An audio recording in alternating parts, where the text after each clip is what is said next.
Race number 5, the first leg of a monster triple trio. We'll have a look at the potential payout there in a moment, but this is also the first of our trophy races, the Hong Kong Country Club Challenge Cup.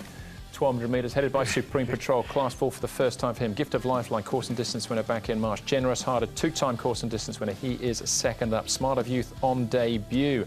King's Trooper, Joe Merrill from Barrier 6. Lamoros has his first start for Benno Young. And Dragon Dance, Barrier 12 for him, but he does like to roll forward.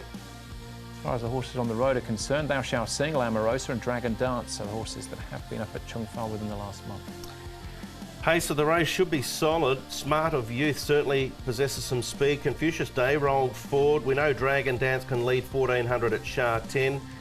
There's Lightning Steed. Thou Shalt Sing's another roll-on type. Golden Glory can also go forward. And Gift of Lifeline was right up on the speed in an 800 metre trial recently. So there are some options, but Smart of Youth potentially might be quicker than them all. I guess we'll have to wait until race night. Yeah, here is Generous Heart. He goes nice. He's a well-rated horse now. He's got a low barrier draw and he moves fluently here in the morning. So nice piece of work here from Generous Heart. Dennis Yip is the trainer there with Generous Heart.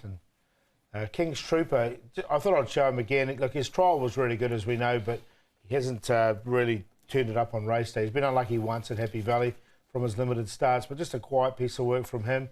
He looked a little bit keen, if anything, here in the morning, but he was just under his own steam. And I thought I'd show Lamosa too, because he's changed stables and he has won fresh off a lot higher rating before, but he is getting on in age and as a bleeder as well. But his work has been pretty good.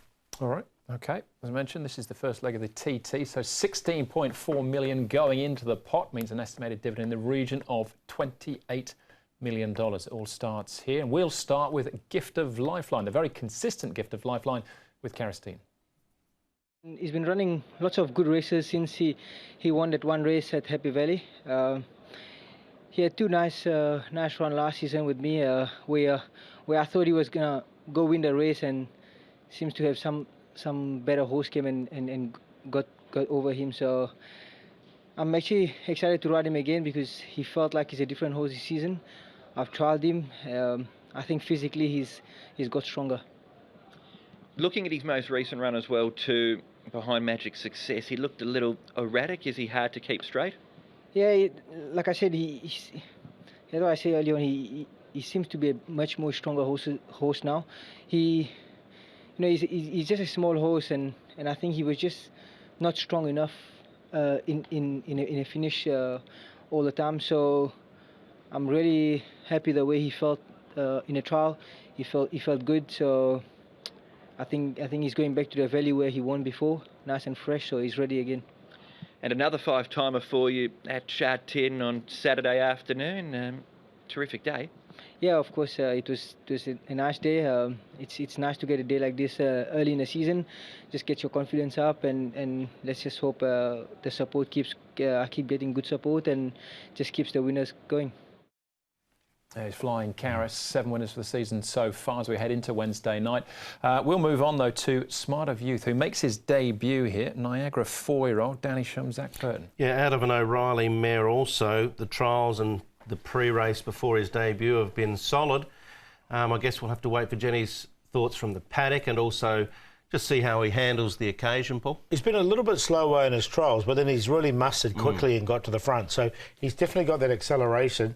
He's come up early favourite. Tongue Tie will go on him. And Danny Shum, we know he's on fire at the moment as well. So, look, I think he's one of the major players. All right, what about King's Trooper?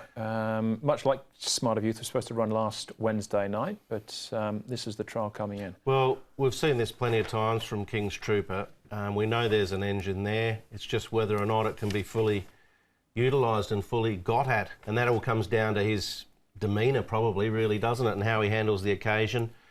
I think I included him in the tips, did I? No, yes, I did. I just get the feeling that Barrier 6 is probably a little bit better than what he had previously, so he can probably get a bit of cover, and I like the fact that he'll be able to swing wide and get room to move. Yeah, I found a place for him as well. He's hard to leave out on the back of that. But well, he looked like he was going to be favourite last week for that race. He could come out and just bolt this race in. We know he's got the potential to do something like that. But is Smart of Youth, Paul, who is favourite? Yeah, I'm going to go with him too. I had another look at his trials. I just thought they were pretty good trials in this. Gift of Lifeline looks the toughest to beat. I think he's going to run a nice race. King's Trooper take on Trust and Confucius Day. It was a good run last start. 7-2, 9 and 3. It's one of those races where there's a lot of ifs and buts. I'm going to go for value for that reason. Generous Heart, second up, back to the Valley. Course and distance record good. And I thought he went okay first up on the all-weather, all considered. So Generous Heart, King's Trooper, Smart of Youth and Confucius Day. But I'm happy to play the 5 each way at a reasonable price. There you go. We've all got. I've got the same 4 numbers as Paul. We've all got 3, 7 and 9. Throw in the 5. There's the first leg of the TT done. Yeah, I think maybe sneak the 2 in as well. No, just well, possibly. That is race number 5, though, the Hong Kong Country Club Challenge Cup.